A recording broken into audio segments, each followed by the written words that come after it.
My name is Amy, and I'm 31 years old. I've been married for 3 years, but my husband, Sean, and I don't have any children yet. We had planned to own a home and be raising a family by now, but that hasn't happened. I believe him and in-laws are the cause of this situation. We've been trying to save money as a couple, but it's not really increasing because my husband keeps buying expensive branded gifts for his parents. I had known before we got married that he often gave gifts to his parents, which I simply took as filial piety at the time. However, my view of this action has changed after marriage. While he is filial, his tendency to spend money recklessly has become more apparent. Since we got married, he seems to be spending more, perhaps thinking the extra income means it's okay to spend more. He used to choose gifts within a budget, but now he only selects luxury brands. His parents have gotten used to these costly gifts and seem unsatisfied with anything less. They even ask for gifts when there's no special occasion, for reasons I find hard to understand. Sean has been secretly giving gifts to his parents, which has been building up my resentment as I find out later. Contrasting his dedication to his parents, he is indifferent to mine. When I hint about my mother's upcoming birthday, he just responds nonchalantly, which frustrates me. I'm not convinced by the disparity in gifts between his parents and mine. To be honest, I sometimes wish to give my parents expensive gifts, but we can't afford it because of the money spent on his parents. So, the gifts for my parents are always a compromise, about 1/10 of what we spend on his parents. While my parents are grateful, it pains me and I can't fully rejoice. Meanwhile, I can hide my dissatisfaction with Sean's concern only for his parents. After a year of marriage, facing the reality that our savings weren't growing, I started to point out his spending habits. But every discussion ends in his anger, accusing me of not sympathizing with his parents or hating them, without listening to my side. Despite repeated attempts to talk, he never really listens or shows any willingness to change. A few months ago, he gifted his mother an expensive wallet before I knew it. When I confronted him, he defended his action, saying her wallet was worn out. I knew the old wallet was actually one he gave just a year ago, and it didn't seem worn out to me. Realizing my words don't reach him, I decided to speak directly to his parents. Considering our future, I felt it was necessary to discuss this with them, with his present. First, I showed them the balance of our joint account. I explained how little we've saved after marriage compared to what we had at the beginning. As you can see, despite both of us working, we've hardly increased our savings, I said. My in-laws looked at the bank statement with inscrutable expressions, while my husband looked displeased, but I ignored it and asked him, Sean, do you remember the promise we made when we got married? You said we'd save money to build a house and raise children, right? He seemed to realize something suddenly and nodded guiltily at my question. To delve deeper, I continued to question my husband. Then why aren't you cooperating? Are you saying you don't want to build a house or have children? He shook his head vigorously. Just as I was about to press further, my mother-in-law interjected. Oh, building a house now, are we? Lovely. I'd like our room to be in a sunny spot. My father-in-law chimed in with agreement. Yes, we've been needing more space for our things too. This is perfect. I was at a loss for words with this sudden turn of events. Taking my silence as an opportunity, my husband started to get excited about the new house. Then let's make 2 rooms. One for staying over and another for storing clothes and belongings. Irritated by their enthusiasm, I interjected. If we are adding 2 more rooms, that will increase the costs. So, we'll refrain from any expensive gifts until the loan is paid off. My firm stance caused my mother-in-law to hurriedly retract her statement. It's nothing, just a joke. We rarely stay over at Sean's place, right? My father-in-law quickly agreed. That's right. Keeping a smile, I conveyed a decision I had made long ago.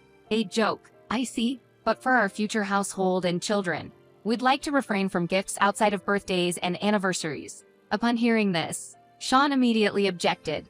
That's not fair to Mom and Dad.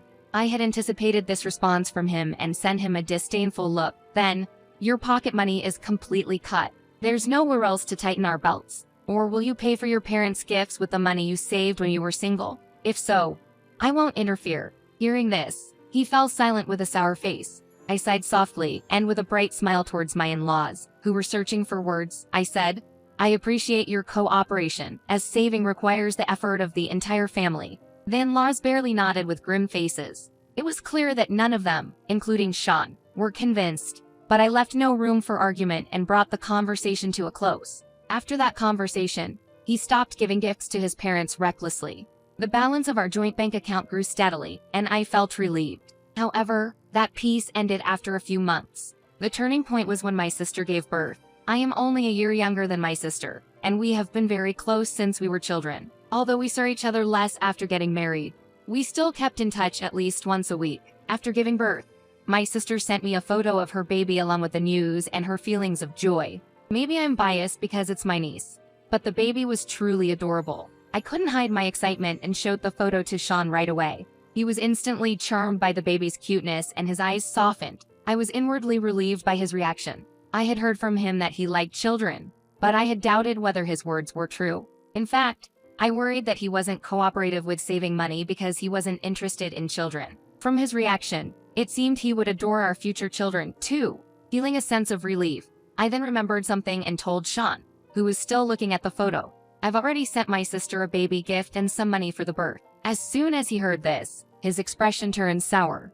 I was shocked, and he glared at me with dissatisfaction. You limit gifts to my parents, yet you spend so much on your sister? While I was still stunned, he continued to complain, and you sent it without talking to me. Angered by his self-righteous words, I raised my voice without thinking. How can you say that when you always secretly sent gifts to your parents? This is for a baby's celebration. It's different from sending expensive gifts for no reason. If you can accept that, then let's agree not to give any gifts from now on. I worried I had gone too far, but it was already said. I couldn't back down. Perhaps he couldn't bear the idea of being forbidden from giving gifts. But he didn't argue back and said nothing more. His face still looked displeased, but I thought he had ultimately agreed. However, a few days after our argument, I received a call from my mother-in-law. As soon as I answered, she began, "I heard your sister had a baby." Realizing my husband had told her, I confirmed, "Yes, that's right," expecting her to offer congratulations or chat about the baby.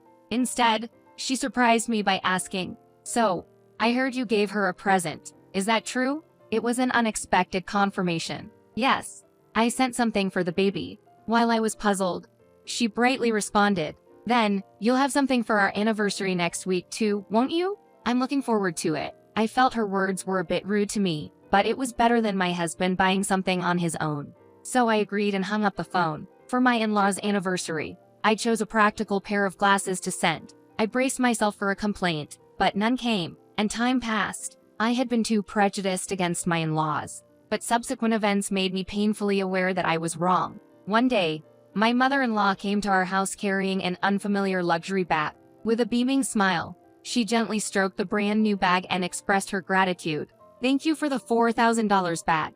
I mistakenly thought that all we got for our anniversary was just a pair of glasses, and I complained to Sean.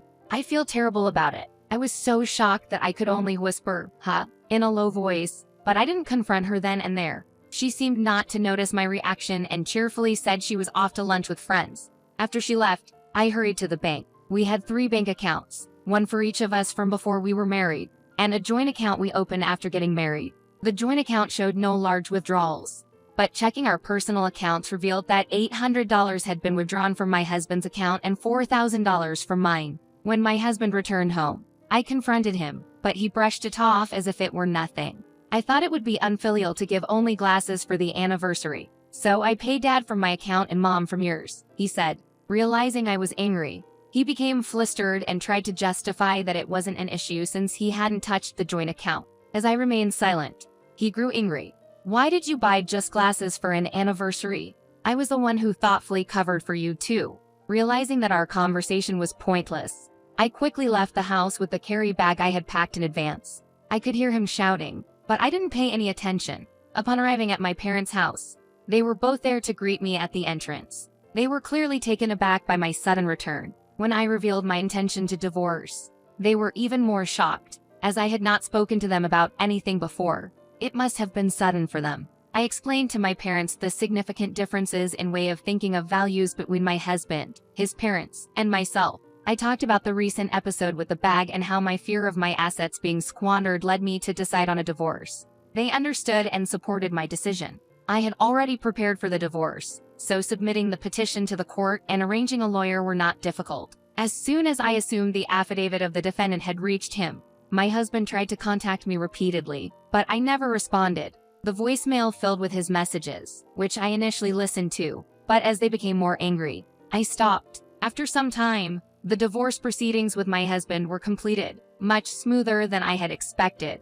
It seems my preparations paid off. Since we worked in different departments of the same company, the news of our divorce spread quickly. Although he tried to explain that I left on my own, his lies didn't last because I had already discussed my intention to divorce with my boss and colleagues beforehand, including the reasons and issues with my husband and in-laws. No matter what false information my husband spread, it was promptly denied by my boss and colleagues who knew the real story. My husband worsened his own situation by spreading falsehoods. He received cold looks from colleagues and was pressured by his boss to resolve the issue quickly. Being inherently timid, it seemed he couldn't endure the situation. Succumbing to various pressures, he agreed to a divorce. Afterward, unable to bear his surroundings at work, he quit his job and ended up returning to his parents' house. But even there, things were not favorable. Rumors about my husband and his parents had spread not only at work but among relatives as well, quickly propagated by family members working in the same company.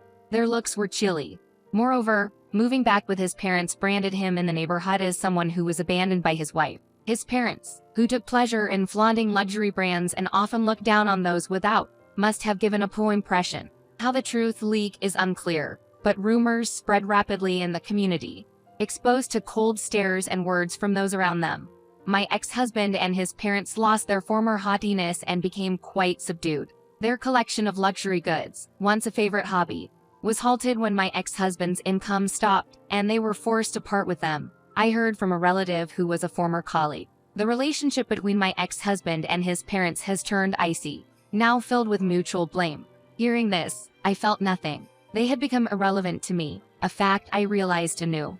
After leaving my ex-husband, I've been living stress-free, pleasant days. The steadily increasing balance in my bank account each month without the need to save is a great joy. My enthusiasm for work has returned. Before, my earnings disappeared into gifts for my in-laws, which was demotivating. But that's no longer a concern. I was also able to give my parents the gifts I truly wanted to give them, something I couldn't afford before. They said what they received previously was enough, but when I explained it was for my personal satisfaction, they happily accepted. Seeing their reaction, my long-held guilt towards them vanished. As for love, I plan to keep it at bay for a while. But if the chance for remarriage arises, I hope to apply the lessons learned from these experiences.